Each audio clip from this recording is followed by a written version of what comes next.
Ahoy! As almost the standard for games nowadays, a lot of journalists and content creators got early access to Tiny Tina's Wonderlands and were able to play the full game. As such, a lot of them already made reviews about the game.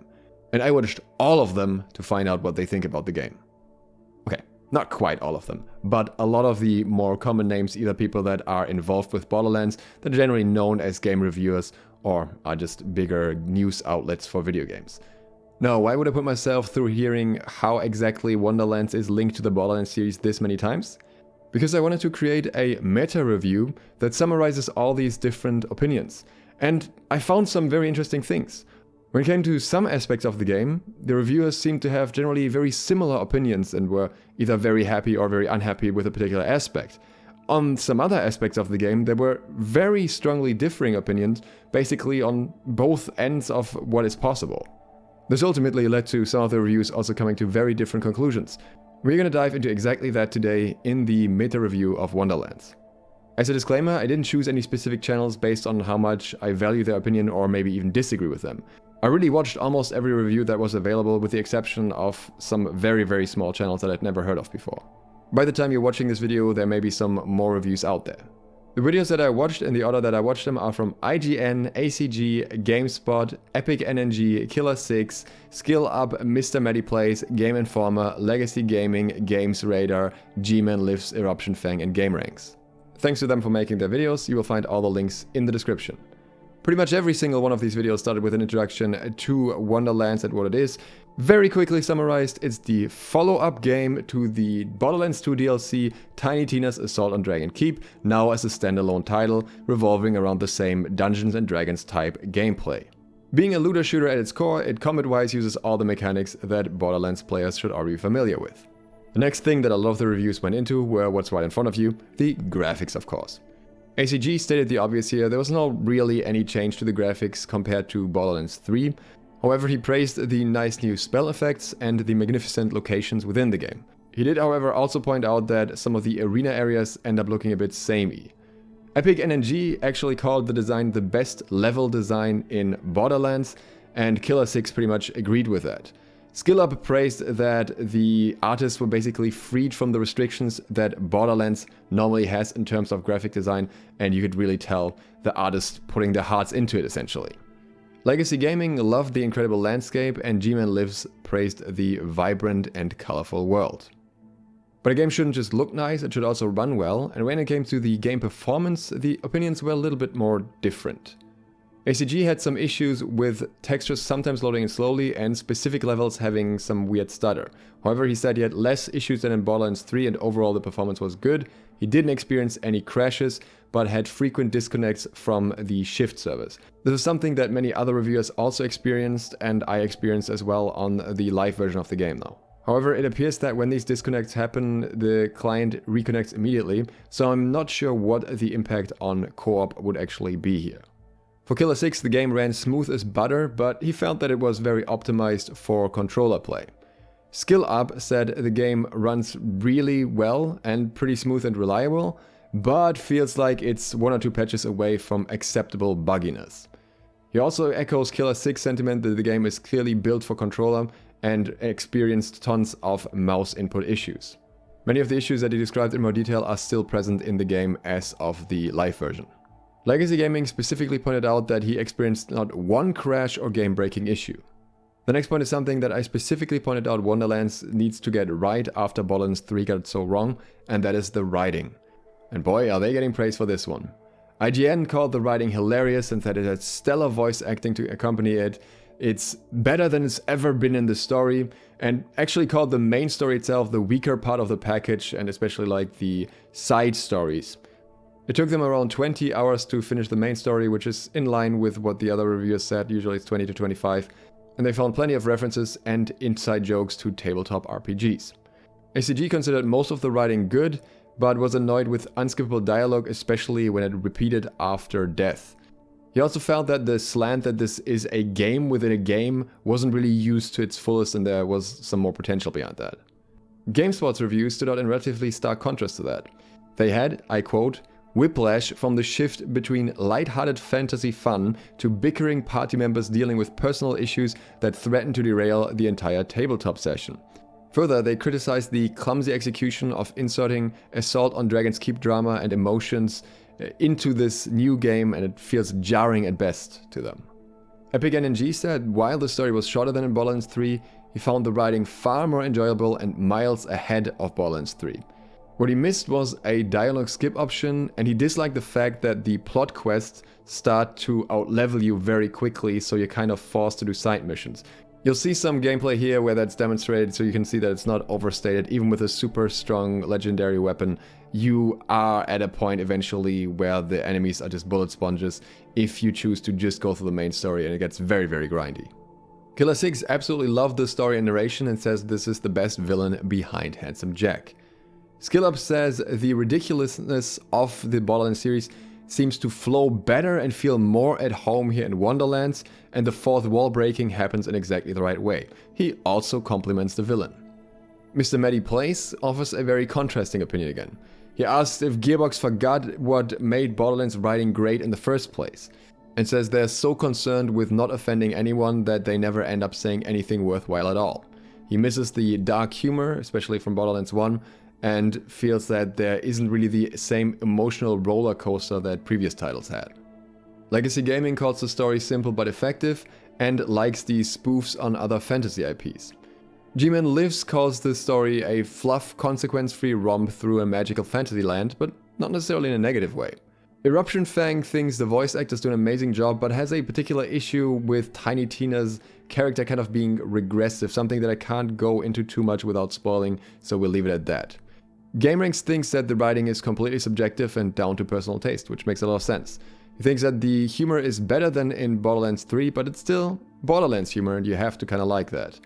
So overall, most reviewers were happy with the writing, and the general consensus was that the writing is definitely better than Borderlands 3, which isn't a high bar to clear, but it was an important one to clear.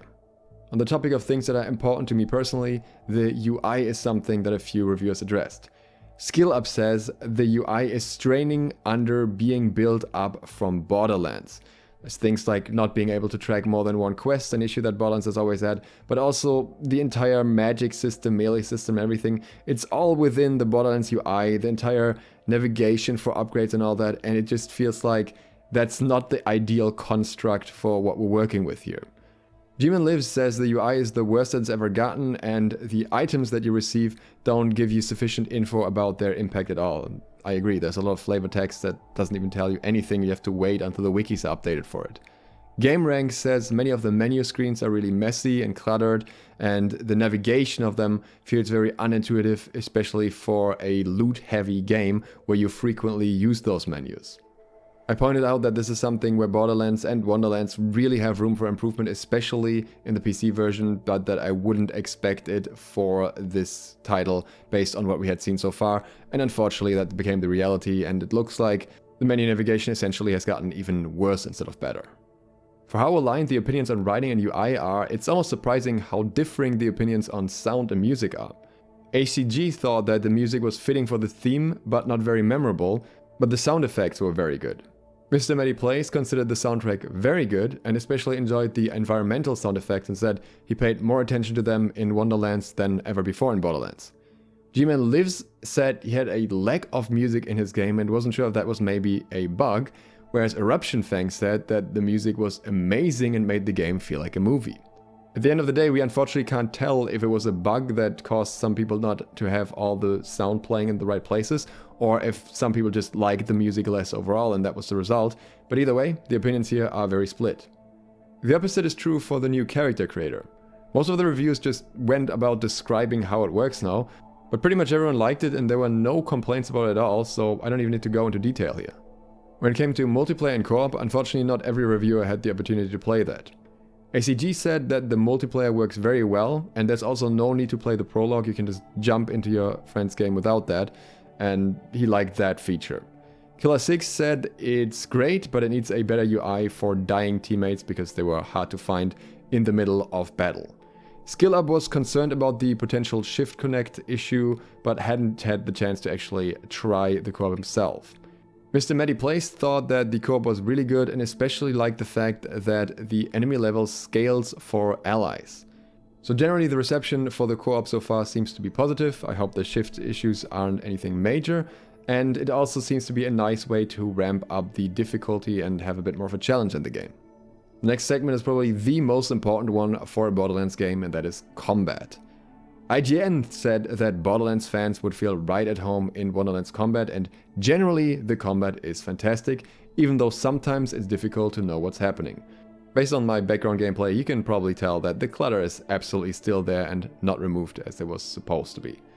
IGN also points out that a lot of enemies are reskinned or reused from Borderlands 3, and in some ways the game feels like a reskinned Borderlands 3.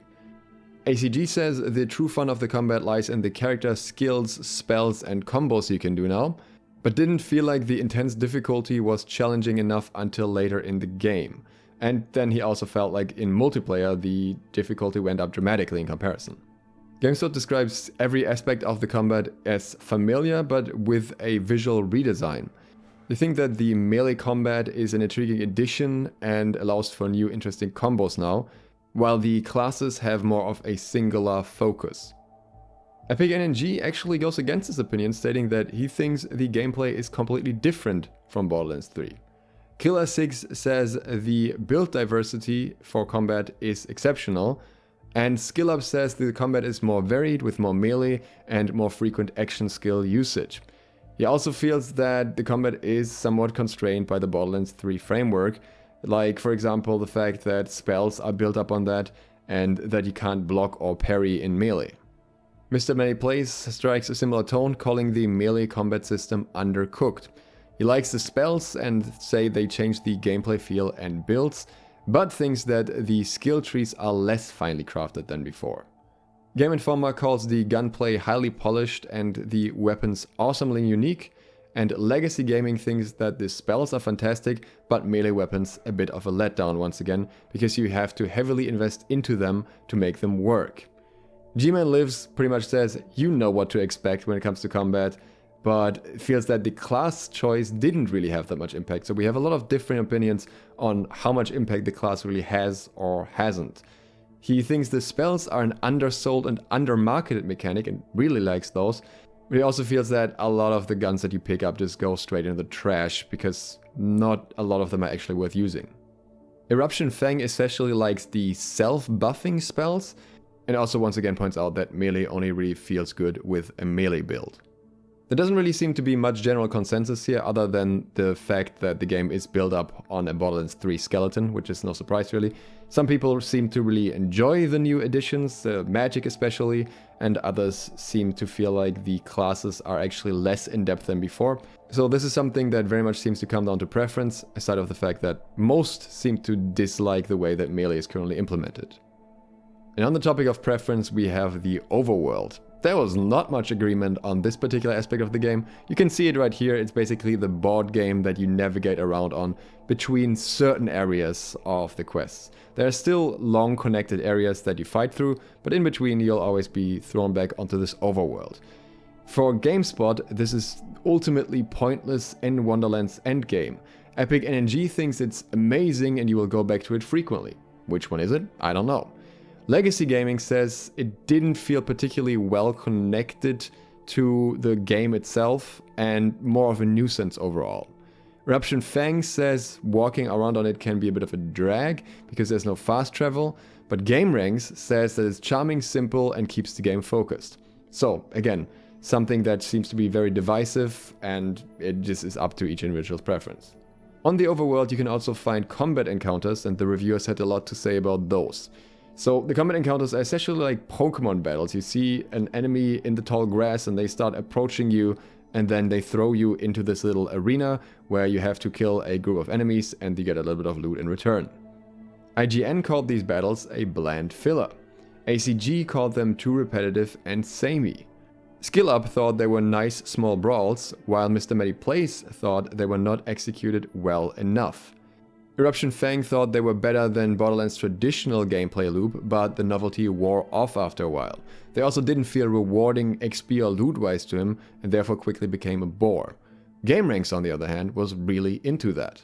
Now, one thing is very important to point out here, because some of the reviews don't mention this. EpigNNG, for example, says it. You are not forced to do these combat encounters because you can simply smack the enemy that walks up to you with a melee attack and the encounter will be cancelled, assuming you don't miss your attack. So while there are some story-related combat encounters that you need to go through, a lot of them, the random ones, you can actually just skip if you want to. To be fair though, the game only briefly shows this in a tooltip, so it's very easy to miss. The big brother of the combat encounter is the Chaos Chamber, the late game version with randomized modifiers and boss fights inside as well. IGN thought this variation of the combat encounters worked a lot better and had a high degree of difficulty and roguelike mechanics. Gamespot thought that this was a fun and snack-sized version of Wonderlands, and liked that you could take the modifiers from the chamber into the world itself once you had completed one of those chambers. EpigNNG called the Chaos Chamber some of the best endgame content Borderlands has ever seen, but also thinks the curses, the debuffs, are some of the laziest game design since the OP levels in Borderlands 2. This is because many of the curses are basically repeats of the worst mayhem modifiers from Borderlands 3, and this also leads to balance issues. On the other hand, he thinks that the hidden bosses in these chambers are amazing and some of the best fights in Borderlands. So he's really torn on that and really just wants the curses to go and be fixed up and be something better. Ki11er Six calls the chambers an extremely fun activity, and GmanLives thinks they are over the top and addictive. EruptionFang goes as far as comparing them to Hades and says they're much better than any late game content in Borderlands 3 and likes that you get to choose the type of loot. So overall the reviews for the Chaos Chamber seem to be relatively good, with the concern that they might get repetitive after a while being the main late game content, and with some concerns around certain balancing mechanics and the curses especially. On the topic of endgame in general, IGN praised the nigh limitless loot grind for those who like it, and the myth ranks for overleveling, which give more of an incentive to grind. EpigNNG said the legendary drop rates were way too high though, and disliked that the myth rank, which is this overleveling after level 40, cannot be turned off. MrMattyPlays points out that while the main story is just 20 hours, there is plenty more content to do after that. EpigNNG also went a little bit deeper on some mechanics that are relevant for late game. The anointed weapon mechanic, now called enchantments, is dialed back even in late game, and you can now put anointments on unanointed gear or decline an anointment if you roll the bad one and just keep the old one instead. He also says there is a new alternative to safe quit farming for co-op specifically, which, while not ideal because you still get loading screens, makes it a little bit more convenient. Ki11er Six says that on replay of the game, unfortunately there is no tutorial skip, which is a little bit frustrating, and that many of the 17 named enemies in the game currently do not respawn in the original locations, which is a downside that we had in pre-sequel ones, and that's really not something that should have made a return here. He says, however, that some of them return in the Chaos Chambers and maybe they're intended to be found that way instead. He also likes that in late game the bosses really require you to learn their mechanics, and he says that there are plenty of hidden secrets for completionists. And that brings us to the final verdicts and ratings. IGN thinks that Wonderlands is a fantastic take on the Borderlands formula, but at times a bit unoriginal. The new encounters didn't pan out terribly well, but the main pros of the game itself are the writing and combat, with the overall rating being an 8 out of 10, great. ACG thinks fans will probably enjoy this. At full price, however, he would have liked them to embrace the D&D factor completely and not copy over some of the stuff. He thinks there's a missed opportunity in the weapon system and the story. Gamespot points out that this obviously doesn't reinvent Borderlands' wheel and explores rather familiar territory that repeats the best and worst of Borderlands. They think it's fun but ultimately forgettable. EpigNNG only rates individual aspects of the game and, for example, calls the level design an absolute breath of fresh air, while being unhappy about the current state of the Chaos Chambers. He doesn't give an overall rating and wants you to decide based on the review. Ki11er Six thinks that with a little bit of DLC, this could become the new fan favorite in the franchise and calls it a must-have for Borderlands fans. Skill Up thinks the game is not transformative but more than enough, and he enjoyed it a lot more than the game that it was built on, being Borderlands 3. But he also thinks that the Borderlands 3 framework, bugs and the PC controls hold the game back. But it's still so fun that he would recommend it. He even goes as far as saying that he would rather see a Wonderlands 2 than a Borderlands 4, and thinks the side content is nearly as good as the main content. Overall, his rating is I recommend it. MrMattyPlays thinks that while the game is a nice palate cleanser, it's made for kids. As an RPG, he considers it undercooked, since it's not really making much use of the new mechanics like stats. For example, there could be a stat requirement for a weapon or something like that, but that never comes into play. He thinks it's not a bad game, just not directed at the typical Borderlands audience, but a great game for kids. He personally recommends waiting for a sale. Game Informer calls Wonderlands Gearbox's best game and gives it a 9.5 out of 10. Legacy Gaming gives it a rating of yes, it is worth your time after playing 40 hours. Gamesradar thinks the game is a little too childish but lighthearted fun and gives it a 4 out of 5. GmanLives calls Wonderlands a pretty damn decent game if you're looking for the next time sink. He thinks there are enough changes to not be another Borderlands 3. gameranx thinks the tweaks, structure and totally different style make Wonderlands fun and enjoyable. They call it good fun, but not one of those games that you have to run out and buy immediately. I left EruptionFang's verdict here for last because it kind of reflects a lot of what the others have said and summarizes it well. Every small problem was vastly outweighed by the sheer scale and quality of the rest of the game. Overall, we can see that many of the reviewers enjoyed Wonderlands and enjoyed many of its major aspects. They disagreed on some of them and some even criticized the ones that others liked, but overall it seemed like writing, graphics, performance, combat were things that mostly were at least decent and would at least warrant a solid rating. But they're not blind to the downsides, the most frequently mentioned one being the framework of Borderlands 3, which really restricts certain other areas as well, such as UI, such as combat mechanics and all that stuff, that is tied directly into being built from this framework. The reviews mostly agree that Borderlands fans will enjoy this, but as with every Borderlands game, the humor will not be for everyone. If you expect Wonderlands to reinvent the wheel, you're probably looking in the wrong place, but it seems to right a few of the wrongs that Borderlands 3 has made. With all the information you've been provided with now, you can choose for yourself if this is the type of game you would like to play. If you do and you're interested in skill tree and mechanics breakdowns, then please consider subscribing and clicking the bell, because that is what I will be doing in the next days. So if you'd like to join me for that, you're more than welcome to. If you appreciate the work I did for this video, consider clicking the like button, and also feel free to let me know in the comments if you're going to be playing Wonderlands and how you feel about the game so far if you've played. Thank you for watching, and I hope to see you for the next one soon. Duke Sloth, out.